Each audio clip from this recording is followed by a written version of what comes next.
Hello, ഇന്ന് കുറേ കാര്യങ്ങളൊക്കെ ഉണ്ടായിരുന്നു. അപ്പൊ പിന്നെ വിചാരിച്ചു ഒരു കുഞ്ഞു വ്ളോഗായിട്ട് ചെയ്താലോ എന്ന്. ഞാനും അതിന് മോളും ഇങ്ങനെ രാവിലെ ഓരോന്നൊക്കെ പറഞ്ഞിരിക്കുമ്പോഴാണ് പെട്ടെന്ന് അമ്മ വന്നത് കേട്ടോ, ഷീജമ്മ വന്നത്. അമ്മ പറഞ്ഞിട്ടുണ്ടായിരുന്നില്ല വരുന്നൊന്നും. അപ്പൊ അമ്മ വന്നു. അമ്മ വന്നു കഴിഞ്ഞാൽ പിന്നെ അതിനും അമ്മയുടെ കയ്യിൽ തന്നെ ആയിരിക്കും. അങ്ങനെ അമ്മ ഏറ്റെടുത്തു. അതിനൂന് ഫുഡ് കൊടുക്കലും പരിപാടികളൊക്കെ അമ്മ ഏറ്റെടുത്തു. അപ്പൊ ചോറ് എടുക്കണ ഒരു വിശേഷമാണ് കേട്ടോ ഈ കാണുന്നത്. ഭയങ്കര ബുദ്ധിമുട്ടാണ് അതിനൂനെ ഭക്ഷണം കഴിപ്പിക്കാനായിട്ട്. വായ തുറന്ന് തരില്ല എന്ന് പറഞ്ഞാൽ തുറന്നേ തരില്ല. ലോക്കർ പൂട്ടിയിട്ട പോലെ ഇരിക്കും. ഇവിടെ എല്ലാവരും പറയല് ഏറ്റവും സേഫസ്റ്റ് ആയിട്ടുള്ള ലോക്കറാണ് അതിനൂൻ്റെ വായ എന്നാണ്. അപ്പോൾ ഭയങ്കര ബുദ്ധിമുട്ടാണ്. ഞാനാണെന്നുണ്ടെങ്കിലും കഴിപ്പിക്കണത് ഒരു വായിട്ടുള്ള ഒരു വിരൽ കയറ്റി വെച്ചിട്ടാണ് സ്പൂണ് കയറ്റണം കേട്ടോ. അത്ര ബുദ്ധിമുട്ടാണ് ആളെ കൊണ്ട് കഴിപ്പിക്കാനായിട്ട്. കൊടുക്കണ സമയത്ത് അവളുടെ ദേഷ്യമൊക്കെയാണ് ആ കാണിക്കണത്.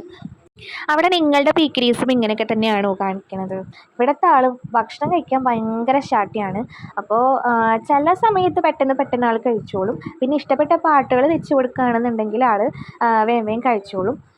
ഫോൺ കാണിക്കാതിരിക്കാൻ വേണ്ടിയിട്ട് നമ്മൾ ടി വിയിലാണ് കേട്ടോ അവൾക്ക് ഇഷ്ടമുള്ള പാട്ടുകളൊക്കെ വെച്ച് കൊടുക്കുന്നത്. അതും സ്ക്രീൻ ടൈം നമ്മൾ അധികം നേരം ഒന്നും കൊടുക്കാറില്ല.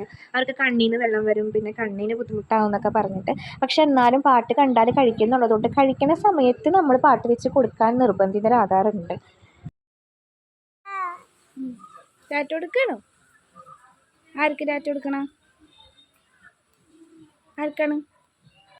ഞങ്ങളപ്പോൾ അമ്മയ്ക്ക് ഇന്ന് തന്നെ പോകണമെന്ന് ഭയങ്കര വാശി. അപ്പം അങ്ങനെ അമ്മനെ മുനമ്പത്ത് ഒന്ന് കൊണ്ടുവന്നാക്കി കൊടുക്കാമെന്ന് വിചാരിച്ച് ഇറങ്ങിയതാണ് കേട്ടോ. ഞാനും ചേട്ടനും അതിനും കൂടെ അമ്മനെ ബോട്ടിൽ കയറി കയറ്റി വിട്ടിട്ടുണ്ടായിരുന്നു.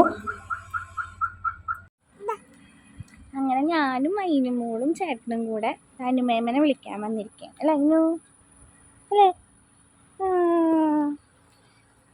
അമ്മേനെ മുനമ്പത്ത് ഇറക്കി കൊടുത്തതിന് ശേഷം ഞങ്ങൾ നേരെ ആലുവയിലേക്കാണ് വന്നത്. തനുവിനെ പിക്ക് ചെയ്യാൻ വേണ്ടി വന്നതാണ്, അതിനുൻ്റെ മേമനെ. അപ്പോൾ അവൾക്ക് കുറച്ച് ഹെൽത്ത് ഇഷ്യൂസ് ഉണ്ടെന്ന് പറഞ്ഞപ്പോൾ ആളെ പിക്ക് ചെയ്യാൻ വേണ്ടി പോയതാണ്. അപ്പോൾ ആൾ ഹോസ്റ്റലിന് ഞങ്ങൾ ചെന്നു എത്തിയെന്ന് പറഞ്ഞപ്പോൾ ആൾ ഹോസ്റ്റലിന് താഴേക്ക് ഇറങ്ങി വന്നു.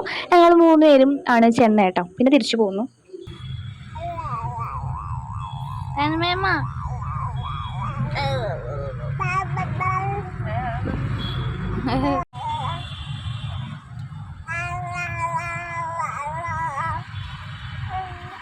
അതിനൂൻ്റെ കച്ചേരി എല്ലാം കഴിഞ്ഞപ്പോഴത്തേക്കും ഞങ്ങൾക്ക് നന്നായിട്ട് വിശന്ന് തുടങ്ങി. എവിടെയെങ്കിലും കയറി ഭക്ഷണം കഴിക്കാമെന്ന് വിചാരിച്ചു.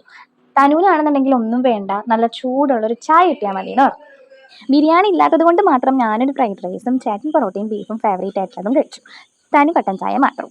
ഇതെല്ലാം കഴിച്ച് ഞങ്ങൾ നേരെ വീട്ടിലേക്ക് പോന്നു. പിന്നെ അതിനൂൻ്റെ കളികളായിരുന്നു. കുളിച്ച് ഫ്രഷായി ഡ്രസ്സൊക്കെ മാറി ഒന്ന് കിടന്നപ്പോൾ തന്നെ ഭയങ്കര സമാധാന സന്തോഷം.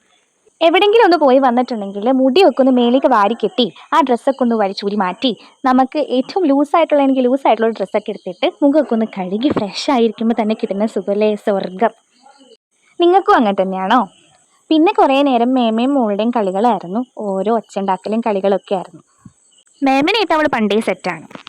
അത് ഹെൽത്തിൻ്റെ കാര്യത്തിലാണെങ്കിലും രണ്ടുപേരും ഒരേപോലെ തന്നെയാണ്. തുമ്മലും കുറുങ്ങലും ആയിട്ടാണ് രണ്ടുപേർക്കും ഇപ്പോൾ ഹെൽത്ത് ഇഷ്യൂസ് വന്നിരിക്കുന്നത്. അപ്പോൾ അതിനുമോൾക്ക് 3 ദിവസം കണ്ടിന്യൂസ് ആയിട്ട് നെബിലൈസ് ചെയ്യാൻ ഡോക്ടർ പറഞ്ഞിട്ടുണ്ടായിരുന്നതുകൊണ്ട് ഹോസ്പിറ്റലിൽ പോയിട്ട് വേറെ ഇൻഫെക്ഷൻസ് ഒന്നും ഇനി കിട്ടണ്ടെന്ന് വിചാരിച്ച് നമ്മളൊരു നെബിലൈസർ വാങ്ങിയിട്ടുണ്ടായിരുന്നു. അപ്പോൾ രണ്ടുപേരും അതിൽ തന്നെ നെബിലൈസ് ചെയ്യിപ്പിച്ചിട്ടുണ്ടായിരുന്നു. ഒരു നെബിലൈസർ നമ്മളെ വീട്ടിൽ സ്വന്തമായിട്ട് ഉണ്ടാകുന്നത് എപ്പോഴും നല്ലതാണ് കേട്ടോ.